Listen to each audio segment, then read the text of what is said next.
everybody, Jeff, your executive gardener here. I'm here to give you a quick update. So the peppers that I grew, that I showed in a few episodes ago, are outside and they're growing. The tomatoes that you saw in the previous episode in my indoor grow light system are outside. And that's because it's still 85 to 90 degrees here in Houston, Texas on just about October 1st. So tomorrow's October 1st. So what I'm going to show you is what my next round of indoor growing is doing. Now, what I did for this, I'm starting some seeds. I'll show you that.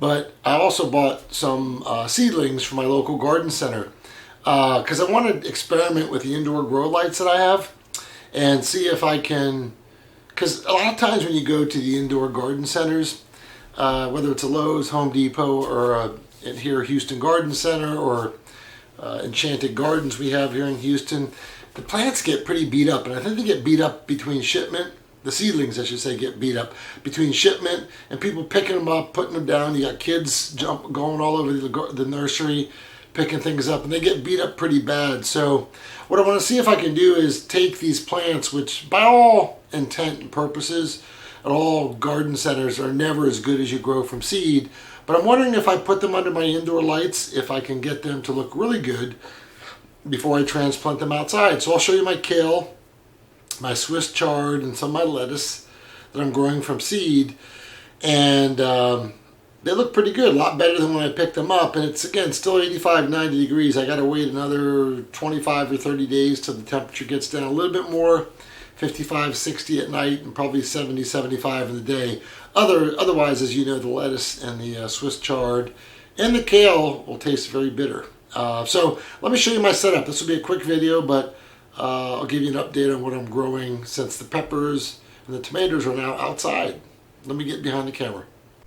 So as you remember the setup as before, here's the setup. So I have a few different grow lights. I got this one at Gardener's Supply Company, gardeners.com. This is a great light, incredible. I'm really pleased with it. You can see it's got a chain that goes up and down. It's got two bright lights. So let me show you the plants. And it comes with a thick plastic tray. So I got these, there's 1, 2, 3, 4, 5 kale plants right here. I got these at Enchanted Gardens, a very nice nursery. I think they were $1 each, okay? And they were as spindly as could be.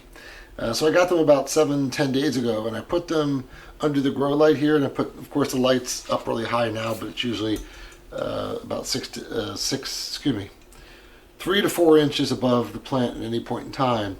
But they're looking great now. As you'll see, great color, doing well. And I'm going to wait, again, another 20-25 days before I put them outside. I put a little bit of fertilizer on them so they don't go green.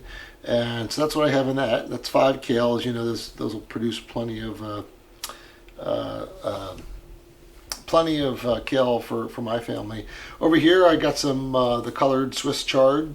I think they call it Rainbow Blend Swiss Chard, doing pretty well. And this is a perfect example. So if you take a look at this, I mean, look at this tray. I mean, these plants look like they've been through a war or a rabbit's got to them. But the ones on the other side look pretty good. So when you buy these things at the nurseries, you'll get some. In this tray, I have a lot better ones. But if you get a 8-pack, I'd say 3 or 4 of them aren't going to be any good because they get beat up at the nursery. But the ones that are there, Swiss Chard, are doing pretty good, and I'm very pleased by that.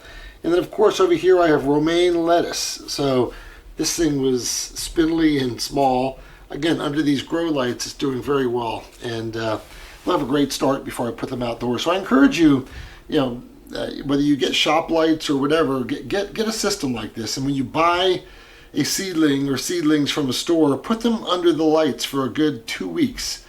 Give them good fertilizer, organic or whatever you use, and I think you'll be in great shape. It's worked well for me.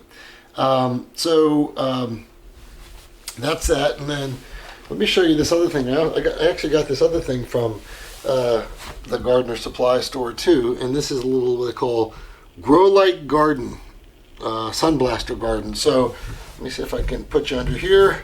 So if you take a look at this, what I'm doing here, I really like this. This thing's kind of cool. So I think this thing's about $100, but they give you 4 seed trays, and as you'll see right there, I'm growing red sail lettuce here, and you put it in here, you sprinkle the lettuce seeds, and over here I do have Jericho romaine lettuce. So both of these have popped up relatively quick. And then over here I have celery, which takes a little bit more time. Actually, I have one celery popping up right now. And over here I have spinach, which takes a little bit more time than lettuce. So here's what I like about this. As you can see from underneath there's one single light, okay? This is kind of cool because these things go up and down, and you can raise the light and decrease it based on the length of your plants. But they have the self-watering mat, and you fill the base of this here with water, and it soaks up. It's like a sponge. This thing soaks it up, and at the bottom of these things you have these holes.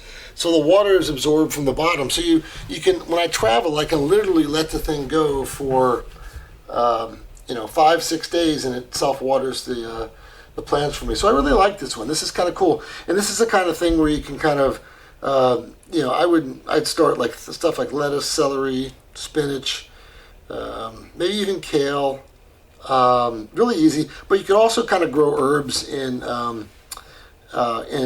for your kitchen. Would work really well too. It's not going to work that well for things like tomatoes or peppers that get really big with big roots, but it's worked pretty well for me. So these are the two things that I have growing, and one there and one there, and I'm going to transplant these out to the garden again in a few weeks. Over there I do have some butternut squash from seedling and zucchini. So that's starting as well. But I love growing indoors. I love growing under these grow lights. Again, they're a little bit of an expense, but if you can invest in it, you can do it all year long. Start your seeds in spring, fall, and if you live in the south, in the winter as well. So that's the update. That's what I have going on. I got a little Swiss chard. I got some romaine lettuce. I've got some kale.